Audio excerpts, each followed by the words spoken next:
success is their claim to fame. On the podcast, they light the spark, elevating your skills, creating a mark.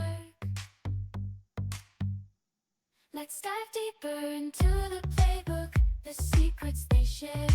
No need to look from onboarding to retention. They've got it all. Success. Hi, everyone. Welcome to the Customer Success Playbook Podcast. I'm Roman Trebon.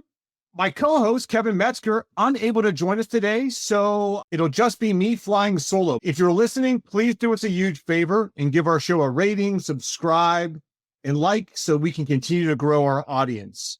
Today, we have this pleasure of speaking with Preethi Vimalan, manager of onboarding at Freshworks. Preethi brings a wealth of experience in managing customer journeys and ensuring that every touch point adds value.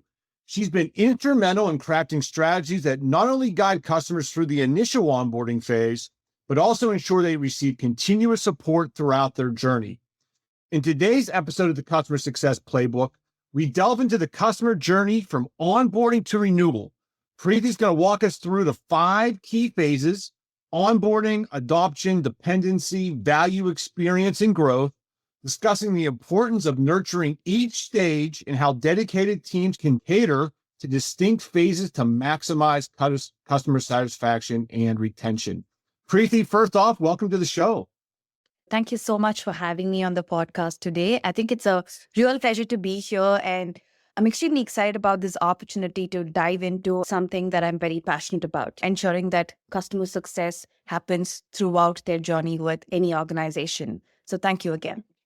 Yeah, no, we're excited. I'm excited to talk to you. So to start, can you give us an overview of the 5 key phases of the customer journey and explain a little bit about why each is so crucial for customer success? So I personally believe that identifying, understanding, and nurturing customer journey is essential not just to exceed customer expectations, but to meet them in first place. So initially, we used to look at the customer journey in a very trivialized sense, right? But we just split it into 2 parts. We onboard them and then move them to customer success. But we soon realized that that's not how the customers looked at their journey with us.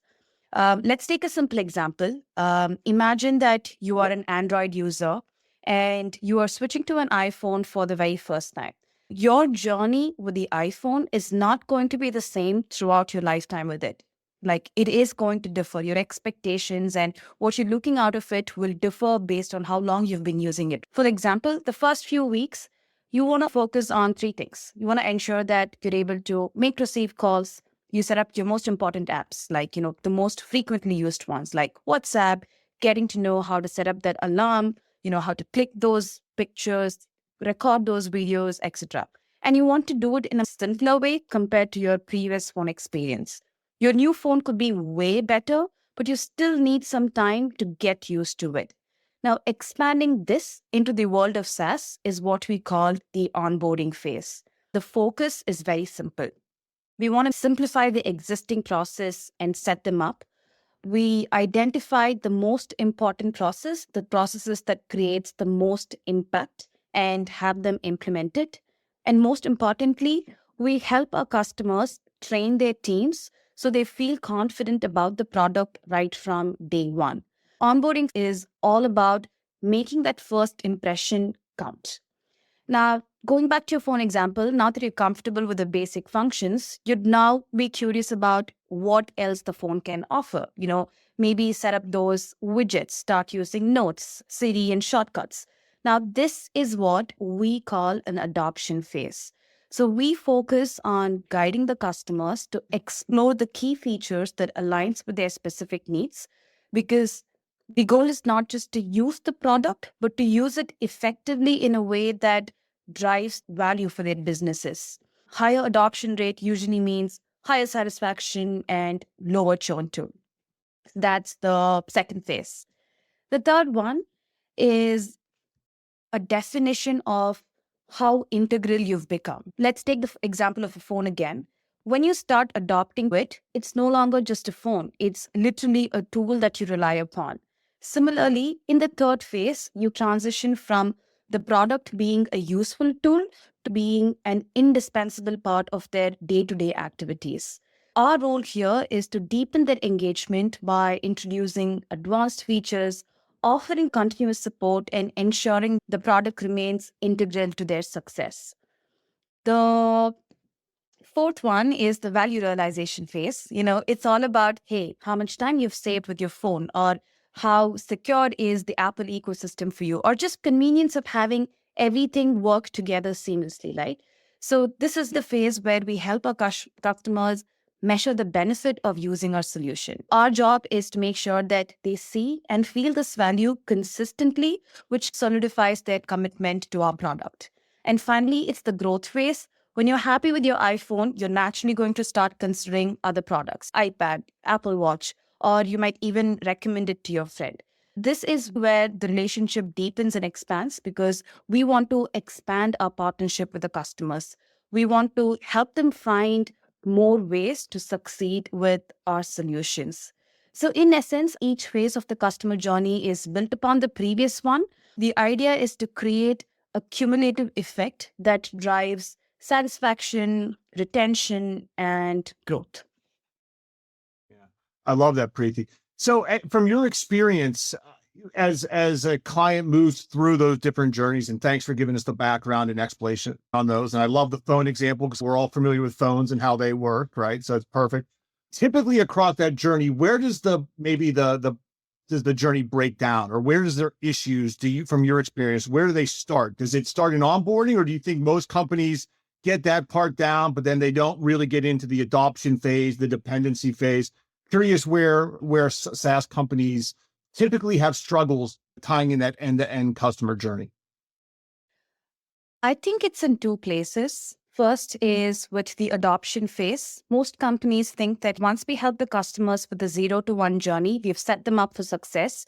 And because the professional services team handles so many customers at the same time, we move on from one customer to another. We fail to really work with the customer on the adoption phase. The second place I feel is the value definition phase. Professional services primarily is, a one-time engagement. We kind of fail to look back in and help the customers understand the value of the product. Yes, there are QBRs happening, but how effective is your QBR? How much are you showing the customer about the time that they've saved or the money that they've saved by using the product? I feel like there is a gap out here, which is why things kind of slip through the cracks. Preethi, how did you come up with these customer lifecycle buckets? I'm curious. They're perfect. I think they completely align and they're great, but is this your own? Did you pick from other places? To be entirely honest, I think it's about being close to the customers, being close to the product team, being close to the customer success team, and listening to them. When we started out, we were focusing only on onboarding. Then we realized there is much more than onboarding. The customer success teams deviated from their role and started implementing things for the customers. And that's when we realized that's not what a CSM must do. That's typically what professional services team must do. So let's pick it out from them and let them do their jobs. That's how we realized more about the dependency and the adoption phase. And then we realized that, what we're doing so much, we might as well see, hey, are we showing the right value? Are the reports and analytics actually reflecting the work that we are doing? It's all about keeping the eyes and ears and hearts open, listening to the feedback constructively, making sure that we bridge the gap that the customer faces within the product because of the lack of a role. So when you talk about customers going from onboarding to adoption and through the life cycle, does that apply to all customers? Should every customer have that same journey? Or if I have really big enterprise customers, should that be their journey? But then if I'm a really small client, do they need to go through all those same journeys as well? I'm curious how you guys approach that. I'm going to answer this slightly differently. Every customer goes through this journey, regardless of whether we as professional services or customer success team is participating in that journey or not. But what I've realized is we are a limited size team and there is something called needs versus the resources fit that comes in place. So enterprise customers need us the most because of the landscape of the requirements that they have. The SMB customers and mid-market customers are mostly self-sufficient because of the lesser complexity of the use cases. So it's more like on a need basis, we get involved with the smaller or mid-market customers, but we very, very strongly recommend to attach ourselves in this customer journey for the enterprise customers. I like that. I've seen, Preethi, a lot of times organizations will do a great job through onboarding. And then that adaption phase, getting people to really use the features and functionalities and make it a sticky product, that sometimes is an area of opportunity. What strategies would you recommend for our listening audience if they're trying to drive adoption post onboarding and to get users really using the solution? What have you seen to be effective to get that adoption as high as possible? First, work closely with the customer success managers. Don't talk about just the present needs, but also start talking about the future needs. Because nobody wants a solution that solves only for today's problem. They want a product that will evolve as their business evolves, right? So always be open to having conversations about future. Always anticipate the pain points that might come through, the values that the customers can realize, create the adoption of these features, adoption of these specific processes, keeping the future in mind. And this, I think we can do it very, very strongly with the collaboration with the customer success team, because they take care of the business strategy, we take care of the day-to-day items, and marrying these two is like the best possible team the customer can get. Something that I am very fond of is bringing the customers close to the product. What I mean by this is be open to share your roadmap with the customers and engage them and encourage them to give feedback onto your product. So what this means is customers start thinking about the features you're building. They start voicing their opinions on it. Once you incorporate this feedback and release the feature, customers are a lot more excited about using it to see the real-time value. So strongly encourage the customers to participate in these beta programs, participate in the customer advisory boards where they can give you feedback on the product and the roadmaps has been humongously successful for us. Yeah, I love the concept of advisory boards. I think they're terrific. And I'm glad you mentioned feedback. I'm sure it's important through all the phases of the customer journey, right? To make sure you're listening and in tune with not just the customers, but even employees, the support desk, the CSM team, the product team, making sure everyone's gathering feedback. I love that. So on that, how important is it to socialize the customer life cycle to the internal organization so that everyone's aware of what it is and why it's important? And did you guys go through that as you adopted this? I'm curious how the change management just internally to socialize this is what a customer journey looks like and why each of these phases is so important. I think it's super important because one team cannot do all of this, right? You need teams to be working together. Even if they're not customer facing, you need to make sure that you get the right data from the product team. You get the right customer impulse from the customer success team and the support team. So it's very, very important that we basically communicate how we see the customer journey and how we see ourselves helping customers for two reasons. One, strong collaboration between internal teams is important, so we can help the customer together as one team. Secondly, the internal teams must know that there is this team that can help us solve this particular problem with the customer. Once the internal teams know about it, they will talk to the customers will get to know about it. Because being professional services team, we're not the first touch point for the customers. It's always the account executives and sales engineers. We're not the last touch point because it's always the customer success team. Both these teams need to dip in and out of us and call us to fit into the ad hoc needs the customers have. So it's super important to not just tell the customer journey or expected outcome, but also to tell how we can add value and help the customers reach specific outcomes in each part of this journey. This can be socialized with the customers and customers will be willing to take help too.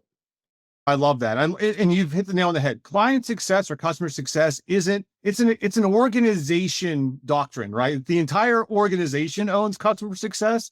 It's not, customer success, it's the customer success team. They are a piece of a bigger puzzle. And you also hit on something earlier, which is the QBRs. I've been in so many QBRs where there's no value to those meetings. And people wonder, why aren't the executives showing up? Because you're showing a bunch of operational metrics and support tickets that add no value. I want to fall asleep halfway through this. Preethi, as you guys have gone through this journey from PS to customer success and really bridging this customer journey together and operationalizing it, what advice would you give to organizations that are maybe early looking at their own customer journeys and how their internal teams aligned?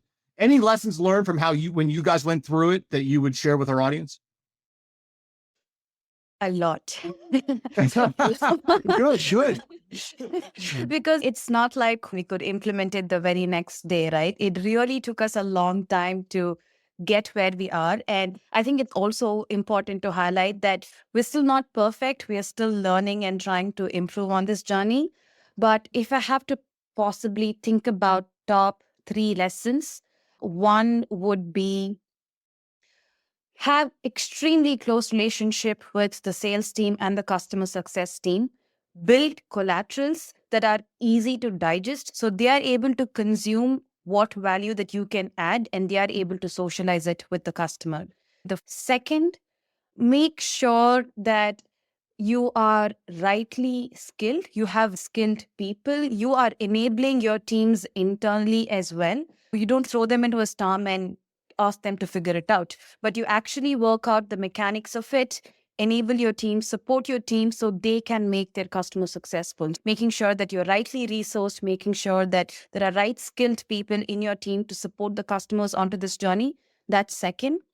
And third, establish a very, very strong feedback loop with the customers, with the CSM teams, with the sales teams, with the product team. The entire reason we're trying to help the customers is to make them successful. So you need to have those validations received, and we need to make sure that, and I think it's important to call out that feedbacks of all sorts will come in, but as a professional services leader, you have to pick and choose the feedback that you want to work on, start implementing changes in an incremental way, allow the change to see the effect, and then see, hey, how can you reiterate or redo things? So I think these 3 would be my top 3. No, I love it. And like you said, it's continuous, right? You're not done. You didn't put the customer journey away. It's continuously evolving and improving. And on that, Preethi, where do you see, a big topic that everyone, all of our listening audience and people we talk to want to hear about is artificial intelligence.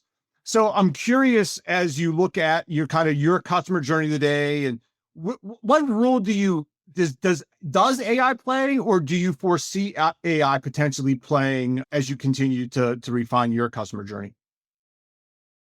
Everyone keeps telling about how AI can make us superhumans. I very, very strongly believe in that. The most important place I see AI playing in is giving the right data to the right people during each customer journey. We live in a world where data is so subjective. It's hard, especially as organizations scale. Finding the right data and capturing it is super hard.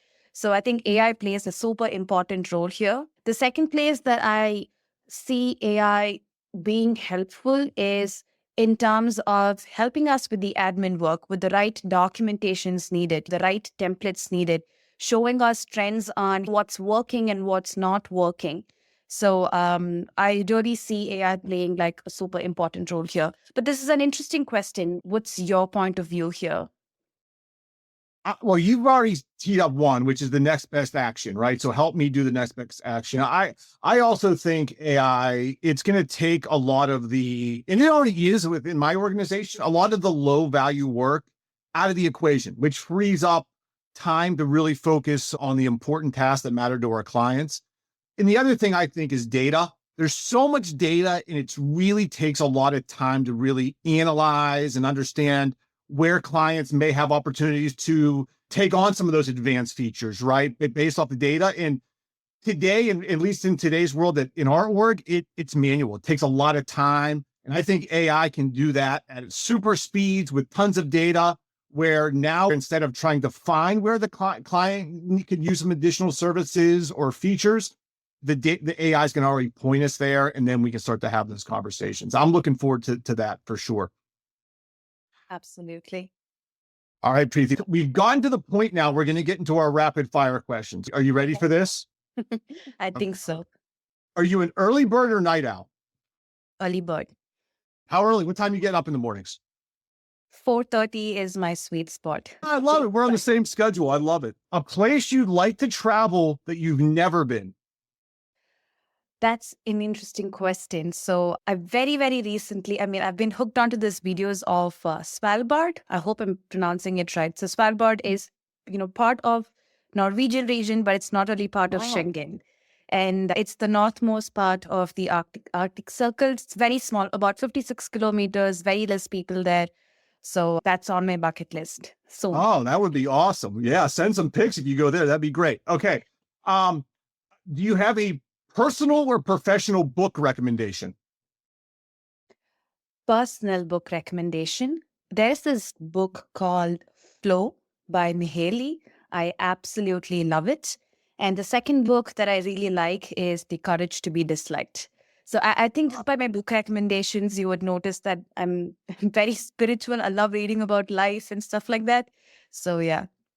I love it. Oh, I'll check those out. I'm an avid reader. They're going to be added to my Kindle wish list. You're based in Freiburg, Germany. If I travel to Freiburg, Germany, what is the one thing I need to go see, and where am I eating? You have to have this beer from a local brewery called Firelink. I've heard people say that it's the best beer in the entire world, and it's available only in Freiburg. Like, you cannot even get it in Berlin or any other German city. So that's one best place to see. My favorite is this area called Metzhausen. Sunsets are absolutely beautiful there. Pink, lavender skies, orange skies. So visit during spring or autumn and catch those sunsets. Oh, awesome. I love it. All right. It's on my bucket list now. I'm adding that to my bucket list. So, Preethi, where can our audience find more about you or Freshworks and what's happening with you?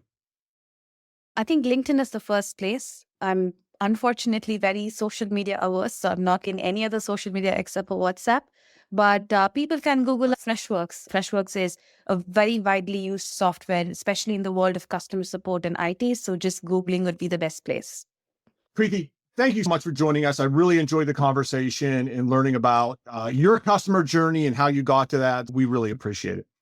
Thank you so much for making me comfortable and being an absolutely fantastic person to have this conversation too. Oh, I'm blushing. The podcast audience can't see it, but I'm blushing. Thanks for listening. You can check us out on LinkedIn. I'm at Roman Trebon. Kevin, who can't join us today, is at Kevin Metzger on LinkedIn. We have a Customer Success Playbook page on LinkedIn. So check us out there. You'll see clips from our interview with Preethi, as well as our upcoming guests. Again, if you like us, hit the subscribe button, hit the like button. That helps drive our growth and helps us connect with our audience and reach more people. Thanks for listening, and as always, and keep on playing. They share their views, strategies and tactics that you can use, from challenges to triumphs. They cover it all, helping you navigate when you hit a wall. So tune in now and join the quest.